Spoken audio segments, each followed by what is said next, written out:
Elecha nasasi yaseina hayoshvi b'shamayim. Hine k'einei avadim al yad adonaihem k'einei shivcha el yad k'virta k'eineineinu el Adonai Eloheinu ad she'chaninu chaninu Adonai chaninu ki rav savanu vuz rabas sabalon avshenu halad hashananim hapuz ligeyoinim. Before our main speaker, our keynote speaker, the one we all came to see, we also have a very special guest here tonight. We have with us a very special man from Chabad of Encino, our very own Chabad of Encino. And this is someone who fought in the very same battalion as the general in 1967. He fought again in the war in 1973, eventually made his way here to grace our presence all these years. Somehow, we don't know how, he got a lot younger, because when I call him up and you see him, he goes, he didn't fight in the Six-Day War. He wasn't even born in the Six-Day War. He was. And he did fight together with General Kahalani. Please welcome warmly Avinoam Sharabi.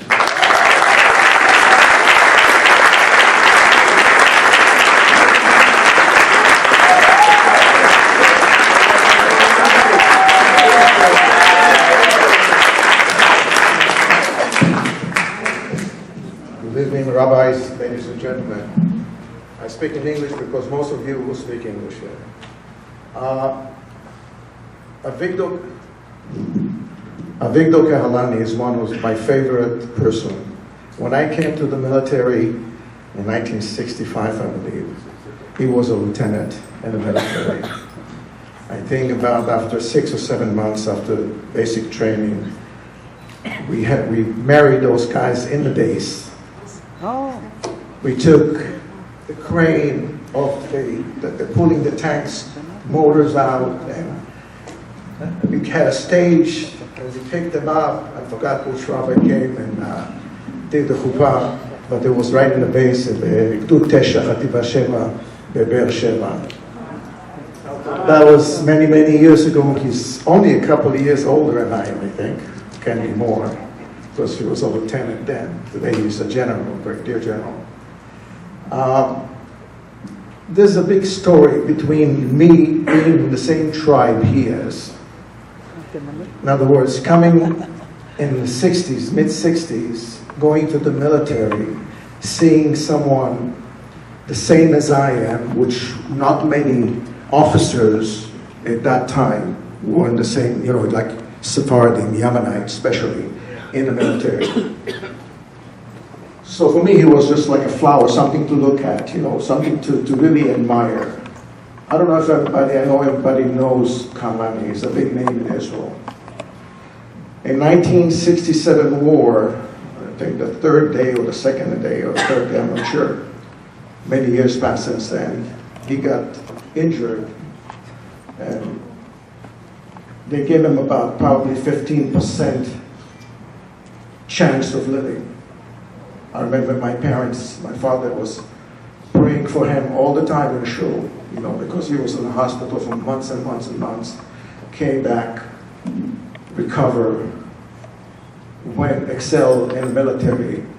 In 1973,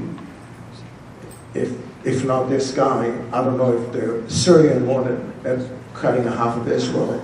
I mean, they fought maybe more than 40 tanks to 1 to succeed in the war of the Valley of the Tears and the Golan Heights. You don't know too much about me, Avigdor, but I know about you. You're the greatest sons of Israel. Gibor Israel.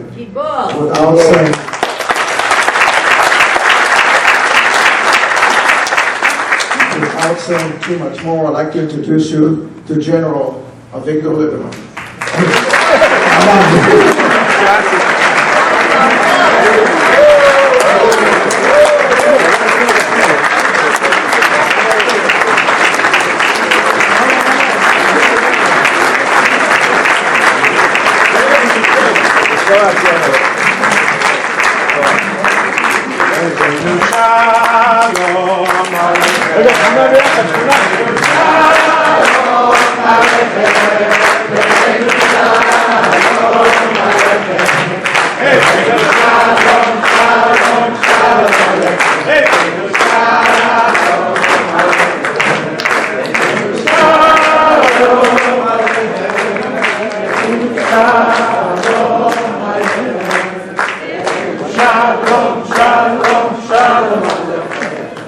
גיבור שלנו אתה. אתה.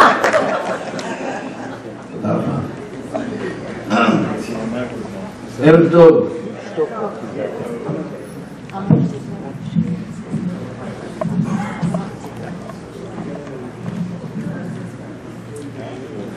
Again, ערב טוב. When I say ערב טוב, you should say ערב טוב המפקד. Let's try it again. ערב טוב. Okay. Mayor, Thank you, Rabbi. kill the slide. Thank you, Ziv. Thank you, Avinoam. I didn't know that I'm going to meet so many people here. What, you don't have any special program in the TV today? I see the picture and look the left side. I used to be handsome. Ask my wife, she said, I'm still handsome. I'm very happy to be here. And we came from Arizona, my friend and his wife, they are here, Terry. And in Iran, of course. We came from Israel a few days ago. We celebrate Yom HaZikaron and we celebrate our Independence Day. In this day, Yom HaZikaron, in our family, we divided. My wife, she's going usually to Jerusalem to be in Har Herzl with two brothers that she lost. And I go to Nes Ziona to be with my brother that I lost in 73. And I try to go between cemeteries all over the country to be with my soldiers, my friends, my commanders. And we came immediately here. You know, we suffer more than 7 months. I blame us. We were stupid. We behaved without responsibility for the country. It's so many mistakes we have done. It was like a bomb, atomic bomb in our country. It's never happened from the Holocaust to the Jewish nation what happened those days. You know, sometimes we talk about Yom Kippur, and we said it was many mistakes we have done. No. It was one mistake that we didn't start mobilization in the right time, in the Yom Kippur. But we fought with army. Here, something happened. The civilian people don't feel that the government protect them and the army protect them. And this is really, I don't know what happened to us. It's unusual in our country. So many mistakes we have done, I blame us. We have the responsibility to protect our nation. And I hope we will study from that. You know, I came to you to share with you a little bit from my gray hair. I lost most of them. Gray hair is not because I'm old. I'm old. 2 weeks from now, I'm going to be 80.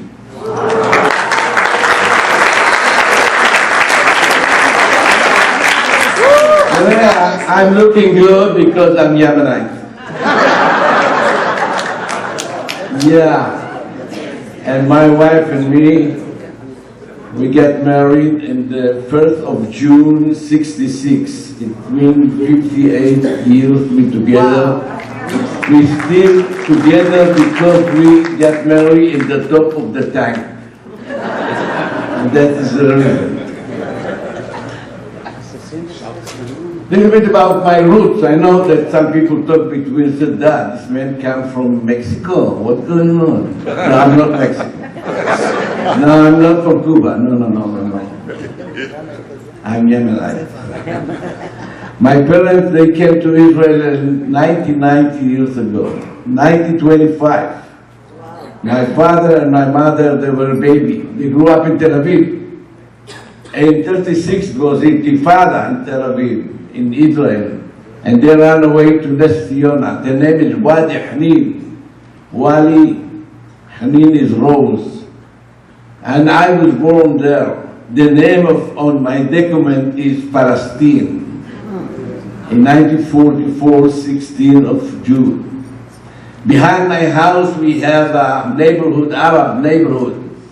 And they used to shoot during the night. Our house was very small, one room, no more than that.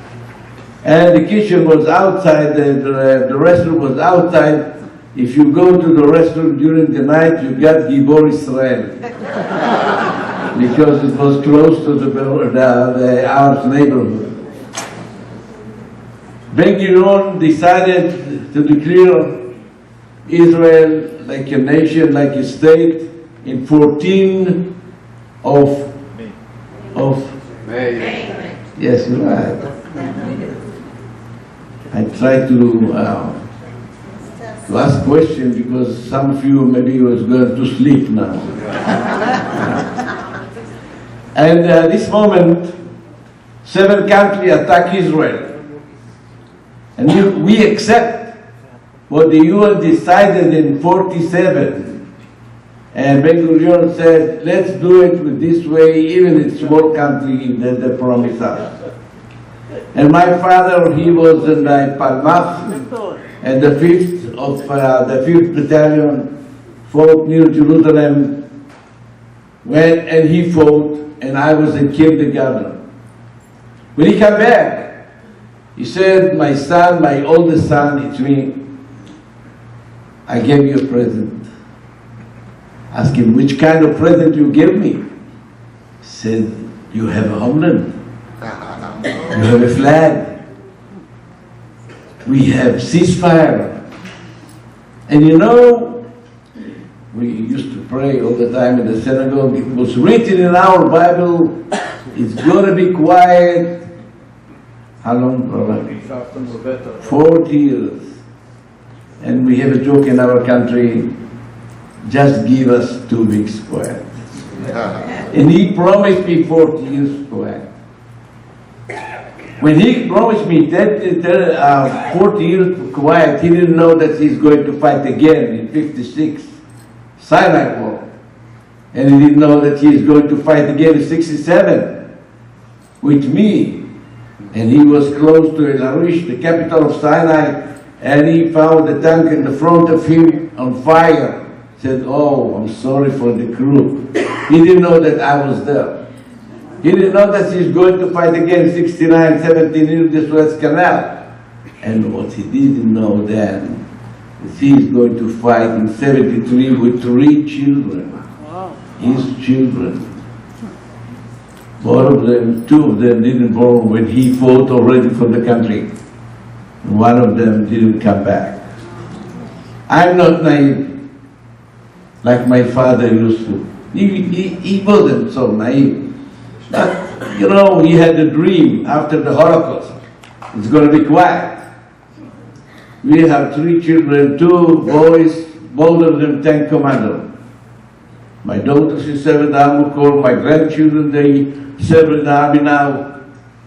King Solomon have said, Dor holech v'dor ba v'ha'aretz le'olam omedet. One generation go, one generation come, and the state forever stays. Would it mean that one generation, talk about me, I'm going to stay there? And one generation, another generation come. We protect the country from generation to generation. And everybody is to take the flag and move it to the next generation. This is the system in our country. And my father was a fighter, I was a fighter, my kids fighter, and my grandchildren, they are in the army now. This is the habit in our country. This is the way that we protect our country. I was an armor, tankist, what we call, became platoon leader. I decided to stay in the army just because they sent me to Germany to bring pattern tanks, American tanks, because the Americans didn't want to give us the tank, and we moved to Germany to study the tanks. Now I'm teaching you a little bit history, even you know better than me. 15th of May, 67, NATO decided to destroy our country without any reason. It was Independence Day. I was company commander, lieutenant. I ran to Beersheba and I took my 14 tank, 1-4, and I drove all the night and I stopped near Oz. Exactly the place that what happened now. 3 weeks we waited there. We were scared they are going to attack us. We start mobilization, nobody at home. We closed all the factory, all the school. Half of my cars, our cars, they took, the army took. We wait and wait and wait and wait. Wait to the moment they will start to attack us. We didn't have any border with them. In the 5th of June, 8 o'clock in the morning, I listened to the siren and the code, Sadin Adom, Rachi. I start to move to the direction of Gaza Street. 14 tanks behind me, the battalion was on the other side. When I came close to the border, I was very excited. I shouldn't be the first Israeli tank crossing the border, but I couldn't give order to my soldiers behind me to pass my tank. And I crossed the border to Khan Yunis, exactly the place that we are fighting now. One division fight there. I crossed the border after 500, 600 meters. They hit my tank and I jumped to the second one. I drove with the second tank. After 1 kilometer, they hit the second tank and I jumped to the third one. And I found myself in the main road in Khan Yunis. And they shot me from all over. Hundreds Egyptian soldiers, they shot my tank. I couldn't even stop there. My mission was to come to Rafah, that everybody in the world talk about Rafah. And I arrived to Rafah, behind me was a big column like 50 tanks. But I was the first Israeli, no maps, no infantry, no artillery, no intelligence, no engineers, nothing. I didn't know where I am. I came to the town, I didn't know, I drove all over. Behind the town, it was a main combat. I was looking to find a brigade, the name Mur Brigade. He became after that the chief of staff. And suddenly, he wasn't there. I asked my wife to stay with her parents in Jerusalem. It's going to be quiet in Jerusalem, nobody will attack us. The little king, remember him? Yeah, Hussein. The first shell he shot to Jerusalem. Jerusalem divided in two pieces, one Jordanian side and one Israeli side. And he shot. And we took the brigade from Gaza all the way to Jerusalem, and they started to invasion to East Jerusalem, and after they moved to Jericho, to the river. And then all the world blame us. We are imperialists. We have decided to shoot Jordan. We forgot that we know what happened. Near the Golan Heights, we didn't have even one tank. I was for 2 months into the border. A week before the Independence Day, they moved me down. And the people near the Golan Heights screaming, yell to the government, support us. Somebody has to protect us. And we sent one brigade from Sinai, 400 kilometers, all the way to the north, with Golani together, the invasion to the Golan Heights. In one day, they accomplished the mission. Until then, 67, we've been like David. You know, little David, nice person. From 67, all the embargo stopped against our country. Because Israel, they are imperialists. And they blame us now. And some of us, we don't know the fact. And we said, yes, maybe we're guilty. No. Don't apologize. Never. They almost kill us. And we defend ourselves at that time. But the world against us. Why? You know why. You know why. I find the main, it was a very famous picture from 67. I remember that it happened in before my tanks. When I started to move forward to attack them, the Egyptians took the shoes off, the boots, and they ran away all the way to the beach. Those pictures, many boots, all the beautiful dune and Sinai. This is the picture, the famous picture, described without words what happened at Sinai. This is the picture. It was shame to the army, they ran away to another army. We fought all the time. This is the picture, maybe will bring us to the 73 war. We fought all the time. In the end of the day, my brigade commander and my battalion commander said, Avigdor, lead the brigade. I was the young officer, company commander in the 7th Brigade. Said, lead the brigade, go to Sinai, to the capital of Sinai, El Arish. I was so proud. They sent me to be the first Israeli tank there. And I ran with my tank. I found myself in the middle of ambush. Suddenly, it's like a big hammer in my head. I fall down. I tried to jump. I couldn't scream in the end because I didn't feel well. My soldier listened to my voice.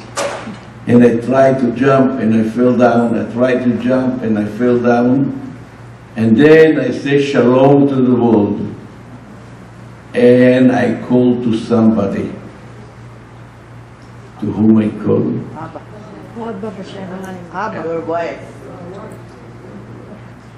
Excuse me, Rabbi.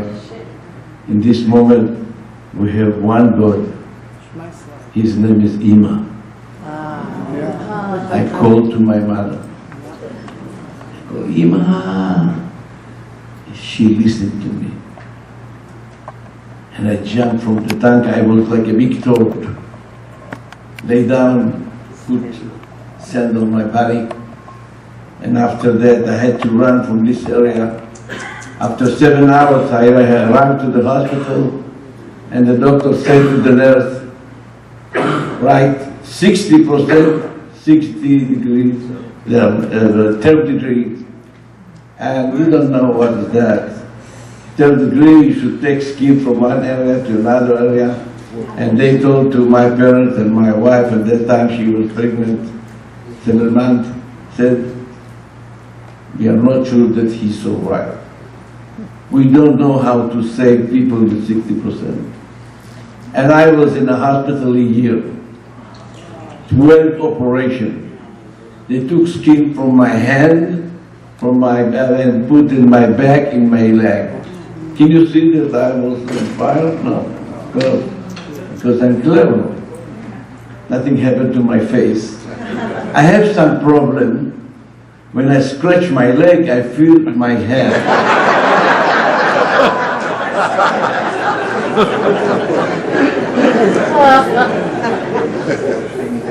After a year in the hospital, I suffer a lot. Every day they put me in the bed with salt water. Every day, almost kill me, the pain. After a year, they said, Avigdor, what you are going to do? I said, I'm going back to the tanks. I said, what? I said, I'm going back to the tanks. Let me study a little bit, and they gave me. And I take the paper, it was written 21, profile. I cleaned it up, I wrote 97, and I moved to the paratrooper course, and I jumped 12 times instead of 3 or 4 times. Anyway, you know, everybody talking in the world that Yom Kippur War was surprise. No. How come? We don't surprise. I'll tell you fact. I was the battalion commander, very deep in Sinai, mind the battalion number, who knows? 77. Who knows my battalion? Nobody knows? 77. Oz, Shevim, Courage, 77. I was in Sinai. 10 days before the war started, they took my battalion from Sinai all the way to the Golan Heights to protect Golan Heights. I had 44 tanks. 10 days before the war started, they moved from Sinai 44 tanks to the north because it's going to be a war. And the people who was close to the Suez Canal, they saw everything. All the equipment close to the... What happened to us? We argued between us and the headquarters in Tel Aviv and said, maybe it's exercise. We have a saying in Hebrew, Vayishman Yeshurun Vayivat. Which means that we became fat and we didn't care about ourselves. But God protect us. If the war started in Rosh Hashanah, we had 4 days vacation, and everybody was with the barbecue all over the country. The war started in Yom Kippur. My father and my brother was in the synagogue in the middle of the shul. After 6 hours, they went in their tanks. The war in Golan Heights was very difficult. Golan Heights is just 12 kilometers wide and 50 kilometers long, no more than that. But the man like me, when I started to fight in the desert, is completely another area, and I didn't know how to fight there. Because so many stones and everything is different. And the war started in 2 o'clock afternoon. Before that, I talked with my soldiers. I told them, run immediately, be in the tanks. And before I left the synagogue that I told them to eat. And they looked at me and smiled that I ordered them to eat. And I took an apple in my hand. I started to eat in the front of them. And I told them, look at me. From 10 years old, I'm starting pray, I've never touched food. If I can, you can. The war started at 2 o'clock afternoon. It was a moment that many aircraft bomb us, and I thought it's going to be Israeli aircraft by mistake bombing us, because I couldn't even think that the Syrian crossed the border and the best air force in the world didn't stop them after the American. Yeah, we have the best air force. It was very hard. We divided the area of the two pieces, it doesn't matter. One brigade, the commander of the brigade, full colonel, was killed. His deputy was killed. You know how it was only one full colonel who was killed during the Yom Kippur War. You know how many colonels in this war we lost? 4 full colonels. Full colonels. And I realized that they came to attack me, of course, and I realized they have better tanks than us. How come? Our tank is 3 meters and 20 centimeters. Their tank is 2 meters 20 centimeters. Every tank have a compressed color. When between the trees, I couldn't identify him. Every tank has an infrared system. It means they can see you during the night and push and kill you immediately without any obstacles. And of course, the T-62 is the main gun can shoot 4 kilometers, and we can shoot 1.5 kilometers, no more than that. And they came and attacked us again and again. It was a night, we couldn't stop them. I found one tank, Syrian on 5 meters on the right side, that would support me to block the Syrian. And of course I shot him. When I saw him, and beside him another tank, I shot him too. I remember the second tank more than the first one. Because this moment I saw the commander had to jump out in the middle of fire, and I saw my face. And I almost jumped to support him. And you know, I was caring for many years, 6 years, that maybe I have a post-trauma. I'm covered that and I don't talk about that. In this moment, all my body was stuck. I couldn't move.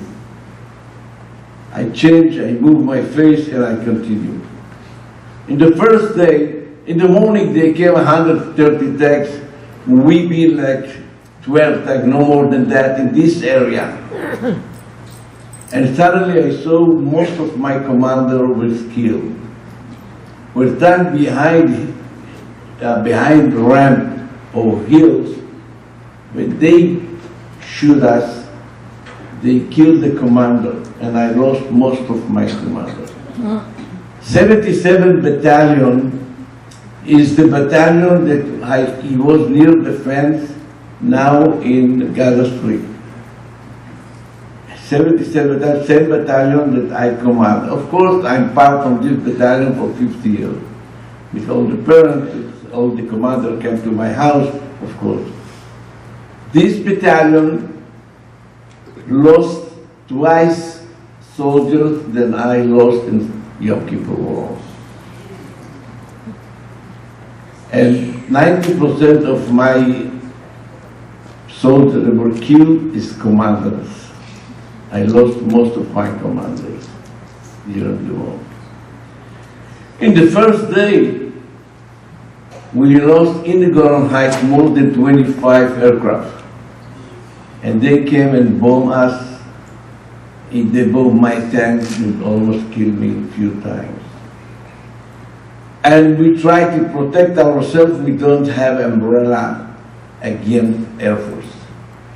Thousands of thousands. And they had a big success.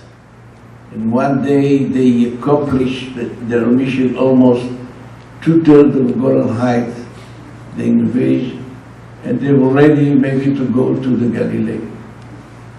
Day after that, I saw 100 tanks coming to my battalion and the brigade. And we had to stop them. They had more than 200, maybe more than that. We start to shoot far away just to get more time. All the night I saw them, and I was in another area. In the morning, my commander decided to withdraw. It surprised me. Withdraw from the first line to the second line, 4 kilometers back. This is the valley of the Tear Field. This is the border. And I was there with 7 tanks to try to get all those tanks that are running away. 8 helicopters above me, they landed behind me. With 4 days in the tank, we didn't move from the tank. And those commandos behind me, they closed the road to the hospital. They closed the road that nobody with the logistic, with the ammunition, with gas, with everything, should come to us to support them. They couldn't. And many aircraft bombing us, artillery shell. And this was the moment that my commander decided to move forward to stop them in the Valley of the Tear. He gave me order to do it. I was with 7 times. I decided to go alone. When I start to move, he said, Avigdor, by the way, how many tanks do you have? Well, I tell him the truth because they already invaded the Hermon. They got all the maps, all the freaks of the radio, all the intelligent people.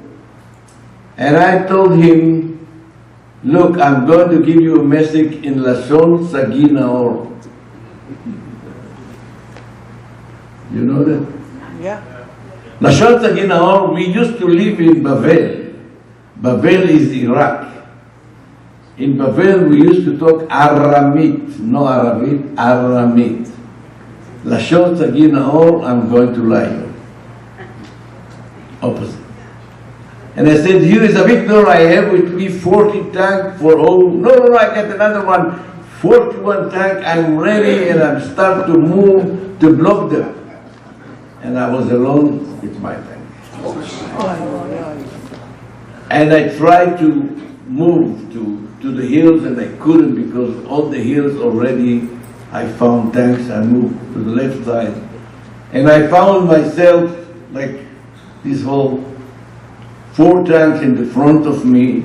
I remember the eyes of the commander look straight to my eyes, surprised me, and I saw them, they saw him, and I shot all of them. And I moved and I saw what's going in the valley. I was still standing alone here, and I looked at the valley and the border. I was in shock to see more than 160 tanks running to the hill. From this hill, they can go to the Galilee. And 10 tanks in the front of me, like 50 meters, I shot all of them. And I called to my commander and I said, send immediately another battalion if you have. He sent battalion with 8 tanks. They start with 36. And the commander came close to me. I said, this is the mission, block them here and I have to run. He moved forward and he was killed. And 5 tanks was on fire. 1 tank, I told him to stay there, and I moved between the 2 hills, kilometer back, and I found the 7th tank of mine, another 2, 3 tanks, and I had 2 options: go back onto the front. And I was the only person in the world that I knew what was going on here. And I decided to move forward. I gave orders like it was written in the Bible. Nobody moved. Again, nobody moved. And I found that maybe I'm talking to just a company commander. I decided to move my face, my job, to be a company commander that everybody can listen to my voice. And I told them, everybody go to my frequency of the radio. And everybody can listen to me. And I give order to move and give order to move. Nobody moved. The last moment I've decided to use the last weapon that I had to talk to the value of the soldiers, Israeli soldiers. And I told them, look, the Syrians, how they fight so well. Look, the motivation they have. And I screamed to the radio and I said, What happened to us? We're better than them. We are Jew. We can beat them. And after that I say, am I see chicken in my unit? And I saw we start to move. And we arrived to the top of the hills and we shot all of them. My friend Berharan killed from the side and supporting. In the valley we found more than 250 tanks and another maybe more than 50 vehicles. We stopped 35 kilometers from Damascus. And after the war, I found that my brother was killed, that my wife's brothers was killed, they killed in the war. But I was thinking about the situation in the war. We lost in this war 2,656 soldiers, 7,000 in a hospital. After the war, I became the 7th Brigade commander, division commander. I studied here in Kansas for a year. I became division commander. I fought again. I arrived with my tanks to Beirut in '82. And when I was the brigade commander, tank commander came to visit me. After 2 years, I didn't see him from the war. He said, Avigdor, I would like to talk with you a little bit, and I have to apologize. I said, why? He said, you remember that you start to move forward and nobody moved? I said, of course, yes. I was behind your tank, I listened to your voice. I saw your tank with the flags. I saw the number 10 very big. I listened to your voice in the radio, but I didn't join you. But Avigdor, I swear to the God, I didn't run away. But I didn't join. Asked him why. He said, I couldn't even talk. I was so scared. And what happened after that, I asked. He said, after that, I listened to your voice, and you called me chicken? I thought I'm going to kill you. At this moment, I sprint to my driver, move forward! And I joined you, I was beside your side. 19.5 years old commander, tank commander. He is the secret weapon in our country. He is the secret weapon. To win in the war, we don't need tanks, aircraft, artillery, ship, no. It's our soldiers that you saw the picture.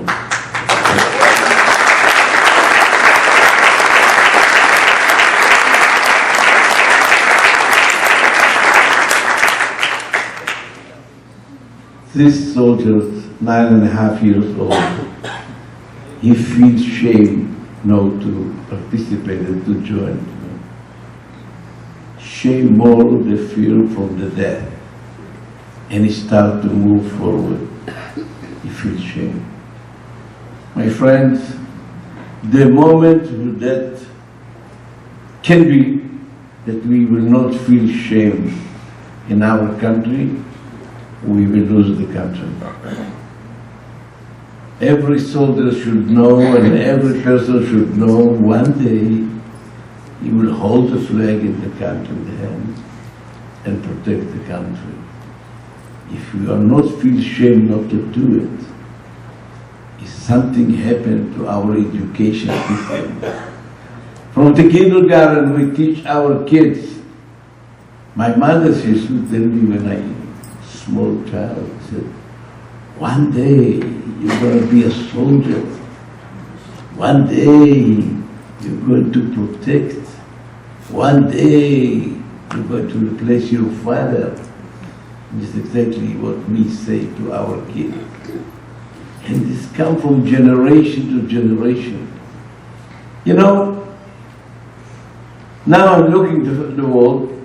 During the years I retired, I became Knesset member by mistake. I became minister in the cabinet by mistake.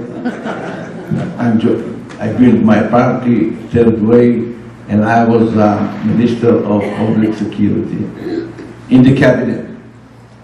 I was at 3.5 years. And I was in the cabinet and made many decisions on the future of our country. And from my age, I can see what's going on in our country.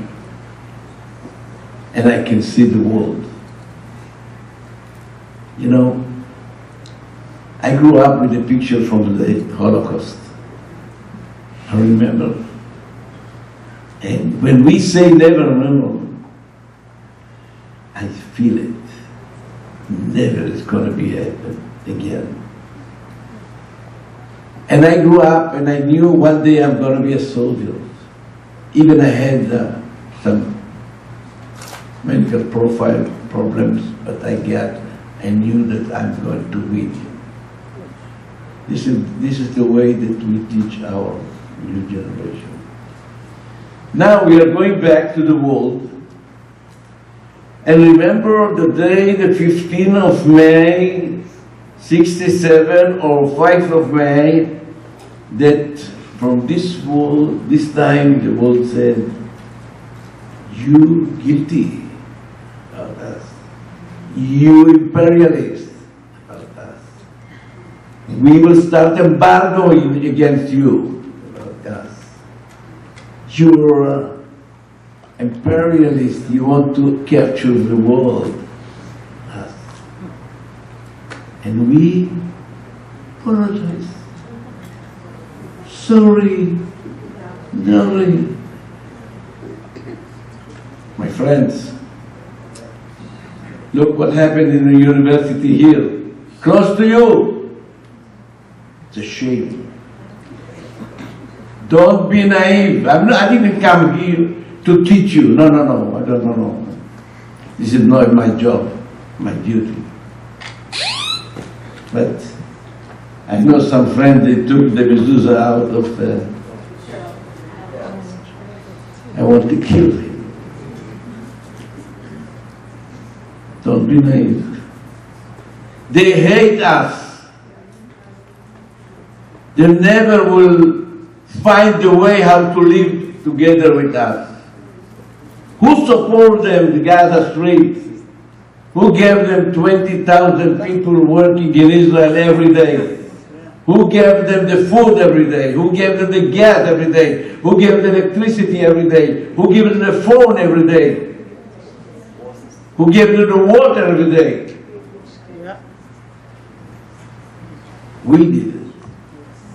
And we said maybe it's going to be quiet because we're nice to them. And all the money go to the bunkers. We give them cement. And our leaders, they said, okay, maybe it's quiet now, let's have quiet. And they surprised us.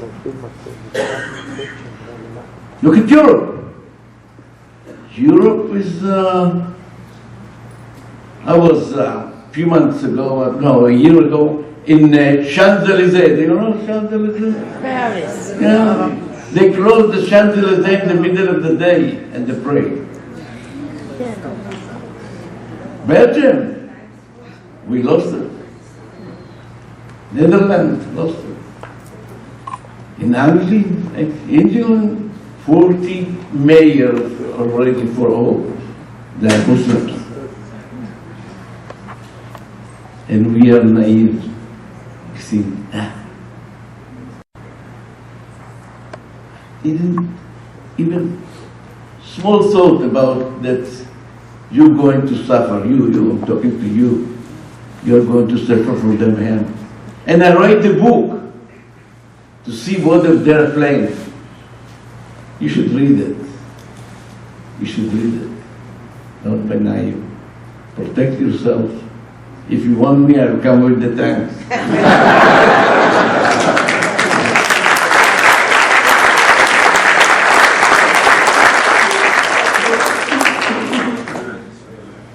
I was 3-time division commander. I fought a lot. I'm disappointed what happened in Gaza Strip. Very disappointed. I'm not going to blame my government, our government, but a disappointment. Because I thought we've been naive, even hard to fight. We had to accomplish the mission after 2 months. Now somebody tied our hands. I'm very disappointed what's going on in Lebanon. It was 2 kibbutzim in the independence war, they had to run away. Masada and Shnear near Ganya. And until now they apologize. They had to run.